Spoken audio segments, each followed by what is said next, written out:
Hi friends, പുതിയൊരു വീഡിയോയിലേക്ക് എല്ലാവർക്കും സ്വാഗതം. വീഡിയോയിലേക്ക് പോകുന്നതിന് മുമ്പേ തന്നെ എൻ്റെ ചാനൽ ഫസ്റ്റായിട്ട് കാണുന്ന ആരെങ്കിലും ഉണ്ടെങ്കിൽ ഫസ്റ്റ് തന്നെ സബ്സ്ക്രൈബ് ചെയ്ത് ലൈക്ക് ചെയ്ത് സപ്പോർട്ട് ചെയ്ത് കാണാം. അപ്പോൾ നമുക്ക് വീഡിയോയിലേക്ക് പോകാം. ശ്രീകാന്തും വർഷയും ഫോണിൽ തന്നെയാണുള്ളത്. അപ്പോൾ ശ്രീകാന്ത് ചോദിക്കുകയാണ്, ലൈറ്റായി, നിനക്ക് ഉറക്കം വരുന്നില്ലേ? എനിക്ക് ഉറക്കം വരുന്നില്ല. എന്ത് പറ്റി? ഈ ബ്രെയിനിൻ്റെ ഒക്കെ ഫങ്ഷൻ അങ്ങനെയാണ്.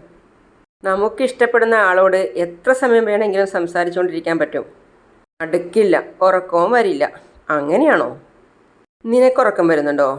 ഇല്ല. നീ സംസാരിക്കും. എല്ലാ ദിവസവും ഈ സമയമാകുമ്പോഴത്തേക്കും ഉറങ്ങുന്നയാ. ഇന്നെന്തോ ഉറക്കം വരുന്നില്ല. അപ്പോൾ വർഷയും പറയാണ്, ഞാൻ പറഞ്ഞില്ലേ, ഇഷ്ടപ്പെടുന്ന ആളിനോട് സംസാരിച്ചിരുന്ന ഉറക്കം വരില്ല എന്ന്. എന്തോ അച്ഛനും അമ്മയും ഉറങ്ങാൻ കിടന്നിട്ട് അമ്മ ഉറങ്ങി. അപ്പോൾ അച്ഛന് ഉറക്കം വരുന്നേയില്ല. അച്ഛന് മനസ്സിലൊരു സംശയമോ ആരോടാണോ ഇവളിങ്ങനെ സംസാരിക്കുന്നതെന്ന്. സ്കൂളിൽ പഠിച്ച കാലത്തുള്ള വിശേഷങ്ങളൊക്കെ നീ പറഞ്ഞല്ലോ. ഇനി കോളേജിൽ പഠിക്കുന്ന സമയത്തുള്ള വിശേഷങ്ങൾ കൂടി പറയും. അപ്പോൾ ശ്രീകാന്ത് പറയാണ്, എന്ത് പറയാനാ വർഷ, അന്ന് നടന്ന എന്തെങ്കിലും ഇൻട്രസ്റ്റിംഗ് ആയ സംഭവം ഉണ്ടാവുമല്ലോ, അതിനെക്കുറിച്ച് സംസാരിക്കാം. നിനക്കാണോ അതിന് കുറവ്? പിന്നെ സംസാരം തുടങ്ങി. ശരി, ഒരു 2 മിനിറ്റ്സ്, ഞാനൊന്ന് വാഷ്റൂമിൽ പോയി വന്ന് സംസാരിക്കാം. എന്നാൽ ഞാൻ കോൾ കട്ട് ചെയ്യട്ടെ? വേണ്ട, ഞാനിപ്പോൾ പെട്ടെന്ന് വരാം എന്ന് പറഞ്ഞ് അവൾ ഫോൺ അവിടെ സിറ്റ് ഔട്ടിൽ മേശമേൽ വെച്ചിട്ട് അവൾ വാഷ്റൂമിലേക്ക് പോയിരിക്കുകയാണ്. ആ സമയത്ത് അച്ഛൻ മെല്ലെ വന്നിട്ട് ഫോൺ എടുത്ത് നോക്കുകയാണ്. ആരാണോ വിളിക്കുന്നത്, ആരെയാണോ നമ്പർ എന്നൊക്കെ എടുത്ത് നോക്കുകയാണ്. ഫോൺ എടുത്ത് നോക്കി അച്ഛൻ നമ്പർ സേവ് ചെയ്തുകൊണ്ട് പേര് വന്ന്, അതായത് ശ്രീകാന്തിൻ്റെ പേര് തന്നെ ഫ്രണ്ടിൽ തന്നെ കണ്ട്. അപ്പോൾ തന്നെ അച്ഛന് ആകെ ഒരു വിഷമമായി. അദ്ദേഹം ദേഷ്യത്തോടെ തന്നെ റൂമിലേക്ക് വന്ന്, അതായത് റൂമിലെ വാതിലൊക്കെ വലിച്ചടക്കുന്ന രീതിയിലാണ് അടച്ചത്. അപ്പോൾ ആ സമയത്ത് തന്നെ അവളുടെ അമ്മയും എഴുന്നേറ്റു. എന്നിട്ട് ചോദിക്കുകയാണ്, എന്താ ഏട്ടാ, ഏട്ടൻ ഇനിയും ഉറങ്ങിയില്ലേ? അപ്പോൾ അദ്ദേഹം പറയാണ്, നിൻ്റെ മോൾ ആരോടാ സംസാരിക്കുന്നതെന്ന് നിനക്കറിയോ? ഇല്ല, എനിക്കറിയില്ല. അവൾ സംസാരിക്കുന്നത് ആ ഡ്രൈവർ രവീന്ദ്രൻ്റെ മോനോടാ. അപ്പോൾ ഞാൻ ഇത്രയൊക്കെ പറഞ്ഞിട്ടും അവളുടെ തലയിൽ കയറിയില്ല അല്ലേ? അവളെ ഞാനിന്ന് അപ്പോൾ അച്ഛൻ പറയാണ്, വേണ്ട, അവളോടിപ്പോൾ നീ പോയി സംസാരിക്കണ്ട. അവനാണ് പ്രശ്നക്കാരൻ. 2 പേരോടും ഇനി നേരാവണ്ണം സംസാരിച്ചിട്ട് കാര്യമില്ല. രവീന്ദ്രൻ അവൻ്റെ മകനെ ഇളക്കിവിട്ടിരിക്കുക. ഇത് ഞാൻ നിർത്തും. അവനെ എന്ത് വേണമെന്ന് എനിക്കറിയാം. പിന്നെ കാണിക്കുന്നത് രേവതി ചായയുമായിട്ട് വന്നിട്ട് ചന്ദ്രയ്ക്ക് ചായ കൊടുത്തിട്ട് പറയാണ്, അമ്മേ ചായ, അച്ഛാ ചായ. 2 പേർക്കും ചായ കൊടുക്കുകയാണ്. അപ്പോൾ ചന്ദ്ര രേവതിയോട് ചോദിക്കുകയാണ്, ഇന്നെന്താ രാവിലെ എണീറ്റത്? അതിശയമായിരിക്കുന്നല്ലോ. അപ്പോൾ അച്ഛൻ, ഒരതിശയവും ഇല്ല. രേവതി എന്നും രാവിലെ എഴുന്നേൽക്കാറുണ്ടല്ലോ, നീ എഴുന്നേറ്റതാണല്ലോ അതിശയം. ഇന്നെന്താ കുളിച്ച് തലയിൽ ഈറൻ തുണിയൊന്നും കെട്ടിക്കാണുന്നില്ലല്ലോ? കെട്ടിയോൻ മുറിയിലില്ലേ? ഇല്ല, ഇന്നലെ രാത്രിയിൽ ട്രിപ്പുണ്ടായിരുന്നു. കുറച്ച് കഴിഞ്ഞാൽ വരും. അപ്പോഴേക്കും ശ്രുതി താഴെ വന്നു. എന്നിട്ട് ശ്രുതി പറയാണ്, good morning uncle. Good morning. നീ ഇപ്പോൾ എഴുന്നേറ്റതേ ഉള്ളൂ? അതെ അങ്കിൾ, ഉറങ്ങിപ്പോയി. അത് കേട്ടപ്പോൾ അച്ഛനും രേവതിയും ചിരിക്കുകയാണ്. അപ്പോൾ ചന്ദ്ര ചോദിക്കുകയാണ്, അതിനിപ്പോൾ ചിരിക്കാൻ മാത്രം എന്താ ഉണ്ടായേ? പോയി ശ്രുതിക്ക് ചായ എടുത്തിട്ട് വാ. ഞാനവിടെ ചായ ഉണ്ടാക്കി വെച്ചിട്ടുണ്ട്, ആവശ്യമുള്ളവർക്ക് എടുത്തു കുടിക്കാം. അതും പറഞ്ഞ് രേവതി അവിടെ നിന്ന് പോയി. അപ്പോൾ അമ്മ അച്ഛൻ്റെ അടുത്ത് പോയിട്ട് പറയാണ്, അവളുടെ അഹങ്കാരം കണ്ടില്ലേ രവിയേട്ടാ? ഇതിന് അഹങ്കാരം എന്താ പറയുക? മോക്ക് ഞാൻ ചായ എടുത്തിട്ട് വരാം, മോൾ ഇവിടെ ഇരിക്ക്. എനിക്കിപ്പോൾ ചായ വേണ്ട ആൻറ്റി, ഞാൻ പിന്നെ കുടിച്ചോളാം. അപ്പോഴാണ് ബൈക്കിൽ 2 പോലീസ് അവിടെ എത്തിയത്. അകത്തേക്ക് വരൂ സാർ, അകത്തേക്ക് വരൂ. അപ്പോൾ അച്ഛൻ ചോദിക്കുകയാണ്, എന്താ സാർ? അപ്പോൾ ചന്ദ്ര, എന്തിനാ വന്നതെന്ന് ഇവരോട് ചോദിക്കണോ? സച്ചിയെ തേടി വന്നതായിരിക്കും. അവൻ എന്തെങ്കിലും പ്രശ്നം ഉണ്ടാക്കി കാണും. ചന്ദ്രയെ നീ ഒന്നും മിണ്ടാതിരിക്കേ. സാറിനെ നല്ല പരിചയമുള്ളതുപോലെ മുമ്പ് ഇവിടെ വന്നിട്ടുണ്ടോ? വന്നിരുന്നു. ഇവിടുത്തെ ബൈക്ക് മോഷണം പോയിരുന്നില്ലേ? ആ സമയത്ത് അതിൻ്റെ അന്വേഷണ ഭാഗമായിട്ട് വന്നിരുന്നു. ശരിയാ. അല്ല, എന്താ സാറേ വിഷയം? ഇപ്പം എന്താ വന്നേ? എൻ്റെ രവിയേട്ടാ, സച്ചി അന്വേഷിച്ച് വന്നതായിരിക്കും. നിന്നോടല്ലേ മിണ്ടാതിരിക്കാൻ പറഞ്ഞേ? സച്ചി ഇവിടെ ഇല്ല, അവൻ ട്രിപ്പിന് പോയിരിക്കുക. അവൻ ആരെയാ അടിച്ചത്? ഞങ്ങൾ സച്ചിയെ അന്വേഷിച്ച് വന്നതല്ല, ശ്രുതിയെ അന്വേഷിച്ച് വന്നതാ.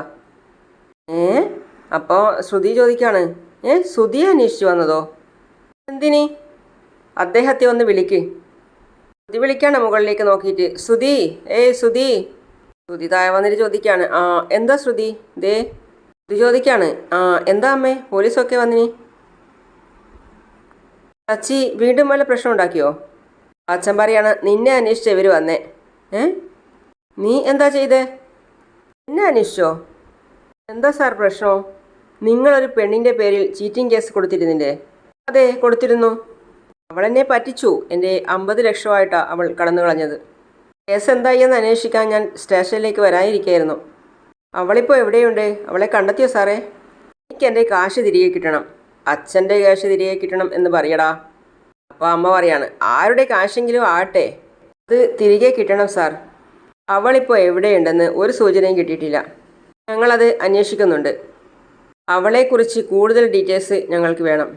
വ്യക്തിപരമായ ചില കാര്യങ്ങൾ നിങ്ങളോട് ചോദിച്ചറിയാനുണ്ട്. അതിനായി താങ്കളെ പലതവണ ഞങ്ങൾ വിളിച്ചിരുന്നു. പക്ഷേ താങ്കൾ ഫോൺ അറ്റൻഡ് ചെയ്തില്ല. സ്റ്റേഷനിൽ വന്ന് വിശദമായ വിവരങ്ങൾ തരണം. അത് പറയാനാണ് ഞങ്ങൾ വന്നത്. ഞാൻ വന്നോളാം സാർ, ഇന്ന് തന്നെ വരാം. എന്നാൽ ഞങ്ങൾ ഇറങ്ങട്ടെ? അല്ല സാറേ, ചായ കുടിച്ചിട്ട് പോകാം. രേവതി, ചായയൊന്നും വേണ്ട മാഡം, ഞങ്ങൾ പോവുക. വേണം, കഴിച്ചിട്ടേ ഞാൻ വിടൂ. എന്താ അമ്മേ?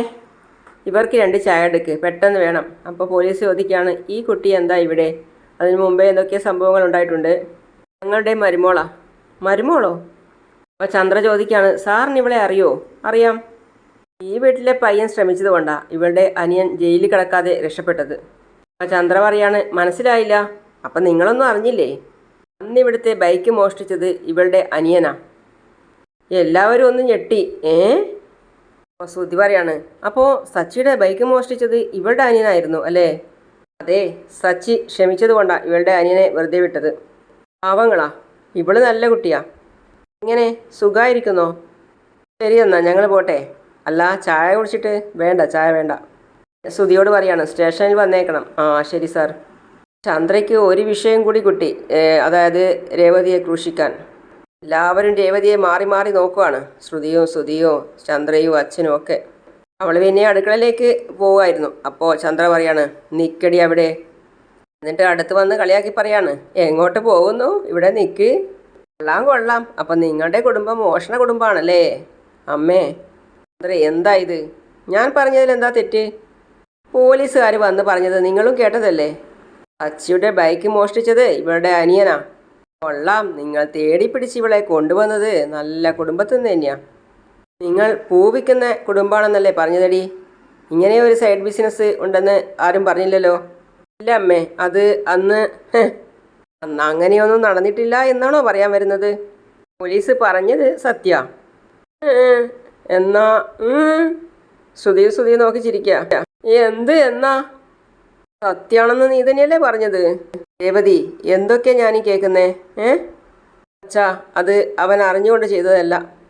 അവൻ്റെ ഒരു കൂട്ടുകാരൻ. അപ്പം ചന്ദ്ര പറയാ, ആ മതി, കൂടുതലൊന്നും പറയണ്ട. അവൻ തെറ്റ് ചെയ്തിട്ട് അവൻ്റെ കൂട്ടുകാരൻ്റെ തലയിലൊന്നും ഇടണ്ട. ഇപ്പം മനസ്സിലായി നിൻ്റെയൊക്കെ ഗുണം. നിൻ്റെയൊക്കെ ആട്ടം കണ്ടപ്പോൾ ഞാൻ വിചാരിച്ചു, നിങ്ങളല്ലേ പറഞ്ഞത് പാവങ്ങളാണെങ്കിലും അന്തസ്സുള്ള കുടുംബമാണെന്ന്, അന്തസ്സായിട്ടാണ് ജീവിക്കുന്നതെന്ന്. താനി തങ്കം പോലത്തെ ഒരു പെണ്ണാണത്രേ. ഇവള് കൊള്ള സംഘാണെന്ന് നിങ്ങൾ അറിഞ്ഞിരുന്നില്ല അല്ലേ? നിന്റെ അനിയൻ ബൈക്ക് മോഷ്ടാവ്, നീയും നിന്റെ അനിയത്തിയും എന്തൊക്കെയാ മോഷ്ടിക്കാറ്? നിങ്ങളുടെ അമ്മയാണോ ഗ്യാങ് ലീഡർ? ഏതൊക്കെ പോലീസ് സ്റ്റേഷനിൽ നിങ്ങളുടെ പേരിൽ കേസുണ്ടടി? അമ്മേ, അങ്ങനെയൊന്നും പറയല്ലേ. ഞങ്ങൾ അത്രക്കാരല്ല. അറിഞ്ഞുകൊണ്ട് ചെയ്തതല്ല ശരത്ത്. ആൻ്റണി എന്ന് പറയുന്നൊരു കള്ളൻ അവൻ്റെ മനസ്സ് മാറ്റി ചെയ്യിച്ചതാ. ഓ, നിങ്ങളുടെ ഗ്യാങ്ങിൽ കുറേ പേരുണ്ടല്ലോ. ആ കള്ളനുമായി അവൻ ചങ്ങാത്തം കൂടുന്നുണ്ടെങ്കിൽ അവനും നിങ്ങളുടെ ഗ്യാങ്ങിൽ പെട്ടവൻ തന്നെയാ. നല്ല ടീം. രേവതി സങ്കടം സഹിക്കാൻ വയ്യാതെ, അച്ഛാ. അപ്പോൾ ശ്രുതി പറയാണ്, അമ്മേ, എൻ്റെ ഭാഗ്യം, ഞാൻ രക്ഷപ്പെട്ടു. ശ്രുതി ചിരിക്കുകയും ചെയ്യുന്നുണ്ട്. അന്ന് കല്യാണം നടന്നിരുന്നെങ്കിൽ അച്ഛാ, ഞാൻ ഈ മോഷണ കുടുംബത്തിൽ ചെന്ന് പെട്ടേനെ. Rate escape. അതേടാ ശ്രുതി, അന്ന് ദൈവ നിന്നോട് പറഞ്ഞത് ഓടി രക്ഷപ്പെട്ടോളാൻ. നിൻ്റെ ഒരു ഭാഗ്യം. ശ്രുതിയെ നോക്കി ചിരിക്കുക. അപ്പം അച്ഛൻ പറയാണ്, എല്ലാവരും ഒന്ന് നിർത്ത്. പിന്നെ ചന്ദ്ര പറയാ, നിങ്ങൾ ഇവളെ സപ്പോർട്ട് ചെയ്യുന്നത് ആദ്യം ഒന്ന് നിർത്ത്. ഇങ്ങനെ ഒരു സംഭവം നടന്നിരുന്നത് ഇവൾ നിങ്ങളോട് പറഞ്ഞിരുന്നോ? ഇവളുടെ അനിയൻ ഇവിടുത്തെ ബൈക്ക് മോഷ്ടിച്ച കാര്യം നിങ്ങളോട് പറഞ്ഞിരുന്നോന്ന്? നിങ്ങളോടും പറഞ്ഞില്ല. ഇവൾ ആരാണ് എന്താണ് എന്ന് നിങ്ങൾക്ക് ഇപ്പോഴെങ്കിലും മനസ്സിലായല്ലോ. ഇവൾ അത്രയ്ക്ക് സത്യസന്ധയാണെങ്കിൽ കല്യാണത്തിന് മുമ്പേ നിങ്ങളോടെങ്കിലും ആ കാര്യം പറയണ്ടേ? പിന്നെ ശ്രുതി പറയാണ്, ഇത്രയും വലിയ തെറ്റ് ചെയ്തിട്ട് അത് മറച്ചു വെച്ചില്ലേ അച്ഛാ? പിന്നെ ശ്രുതിയോടെ നോക്കിയിട്ട് പറയാ, ഞാനുമായിട്ട് കല്യാണം ഉറപ്പിക്കുന്നതിന് മുമ്പേ ഈ കാര്യം പറയണ്ടേ? ഇതറിഞ്ഞാൽ ഞങ്ങൾ വിവാഹത്തിൽ നിന്ന് പിന്മാറുമെന്ന് കരുതി മനഃപൂർവ്വം പറയാതിരുന്നതാ ഇവർ. ശരിക്കും ഇവളും കുടുംബവും നമ്മളെ ചതിക്കുകയായിരുന്നില്ലേ അച്ഛാ? അച്ഛാ, രേവതി വിളിക്കുക. അപ്പോൾ ശ്രുതി വീണ്ടും പറയാ, ഞാനാണ് ചതിച്ചത് എന്നൊക്കെ എപ്പോഴും പാടാറുണ്ടല്ലോ ഇവളും ഇവളുടെ വീട്ടുകാരും. ഇനി ഏതായാലും അത് വേണ്ടെന്ന് പറഞ്ഞേക്കച്ചാ. ശരിയാടാ നീ പറഞ്ഞത്. ഇനി എന്തൊക്കെ വിദ്യകൾ ഇവളുടെ വീട്ടുകാരുടെയും ഉള്ളിൽ ഉണ്ടെന്ന് ആർക്കറിയാം? എന്തായാലും എല്ലാവരും ഒന്ന് സൂക്ഷിക്കുന്നത് നല്ലതാ. വീട്ടിലെ വിലപ്പെട്ട സാധനങ്ങളൊക്കെ ഭദ്രമായിട്ട് വെക്കണം. ചന്ദ്ര പറയാ, ശ്രുതി, ആഭരണങ്ങളൊക്കെ ലോക്കറിൽ തന്നെ വെച്ച് പൂട്ടണം കേട്ടോ. നീ ഇവിടെ വെക്കരുത്, അത് നിന്റെ കയ്യിൽ തന്നെ വെക്കണം. ആ ശരി ആൻറ്റി. അപ്പോൾ രേവതി, അമ്മേ എന്തോടി? ചന്ദ്രയെ മതി, നിർത്ത്. ശ്രുതി 50 ലക്ഷം എടുത്തുകൊണ്ട് പോയി എന്ന് സച്ചി നാരിക്ക് നാഴ്പോട്ടം പറയലുണ്ടല്ലോ. ഇവളവനെ സപ്പോർട്ട് ചെയ്യാറില്ലേ? എന്നാ നിന്റെ അനിയനോ? ഇവിടുത്തെ ബൈക്ക്. സ്വന്തം അനിയൻ്റെ കള്ളത്തരം മറച്ചു വെച്ചാ ഇവളൊക്കെ ഇവനെ കുറ്റപ്പെടുത്തുന്നത്. ഇങ്ങനെയുള്ളൊരു മോഷണ കുടുംബത്തിൽ നിന്ന് വന്നിട്ടും നീ ഇങ്ങനെ ആടുന്നു. രേവതി കരഞ്ഞുകൊണ്ടിരിക്കുക. അതേപോലെ അന്തസ്സുള്ള വലിയൊരു കുടുംബത്തിൽ നിന്നാണ് നീ വന്നിരുന്നെങ്കിൽ എങ്ങനെ ആടിയനെ? അവൾ കരഞ്ഞുകൊണ്ട് അടുക്കളയിലേക്ക് പോവാണ്. പിന്നെ ചന്ദ്ര വീണ്ടും അവളുടെ പിന്നാലെ പോയിട്ട് പറയാണ്, കരഞ്ഞിട്ടൊന്നും ഒരു കാര്യമില്ല മോളെ, എല്ലാവർക്കും എല്ലാം മനസ്സിലായി നിങ്ങൾ ആരാണെന്ന്. ഓ കഷ്ടം. അതും പറഞ്ഞ് ചന്ദ്ര പോയി. ശ്രുതിയും മുകളിലേക്കും പോയി. ചന്ദ്രയ്ക്ക് ഒരു വിഷയം കൂടി കിട്ടി. ശ്രുതിയെ, അതായത് രേവതിയെ കുത്തി നോവിക്കാൻ വേണ്ടിയിട്ട്. അതിൽ പിടിച്ച് കയറിയിട്ടാണുള്ളത്. ഇപ്പോൾ രേവതി അടുക്കളയിൽ പോയിട്ട് കരയാണ്. അങ്ങനെയാണ് ഇന്നത്തെ ഭാഗം അവസാനിക്കുന്നത്. അടുത്ത പുതിയ വിശേഷങ്ങളും പുതിയ ഭാഗവുമായിട്ട് ഞാൻ ഉടൻ വരുന്നതാണ്. ഇതുവരെയും സബ്സ്ക്രൈബ് ചെയ്യുകയും ലൈക്ക് ചെയ്യുകയും ചെയ്യാതെയാണ് എൻ്റെ വീഡിയോയിൽ കാണുന്നതാണെങ്കിൽ എത്രയും പെട്ടെന്ന് തന്നെ സബ്സ്ക്രൈബും ലൈക്കും ഒക്കെ ചെയ്ത് കാണുക. See you all.